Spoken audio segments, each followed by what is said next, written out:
বকরি দুম্বার দিকে খবর নাই, ঘুমায়া থাকে, তাই নাকি? মা খাদিজা একদিন রওনা হলেন, দেখি কি করে ঘুমায়, যাইয়া দেখে বেড়া বকরি দুম্বা ছেড়ে দিয়ে আমার আপনার নবী ঘুমিয়ে আছে। বড় বড় অজগর সাপ এসে নবীজির মাথার উপর ফনা ধরে ছায়া দিতেছে। খাদিজা বলেন, না না, এই রাখালের বকরি জঙ্গলার বাগে নিবে।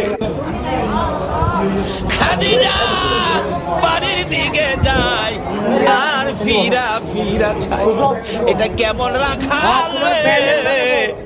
এই রাখাল তো সাধারণ কোনো মানুষ নয়। খাদিজা চিনে ফেলেছে, বেড়া বকরি দুম্বা নিয়ে বাড়িতে আসতে বলো আমার রাখালকে। আমার নবী দুপুর বেলায় বেড়া বকরি দুম্বা নিয়ে বাড়িতে রওনা হলে খাদিজা বাংলা রুমে বসে বসে দেখে, এটা কেমন রাখাল রে?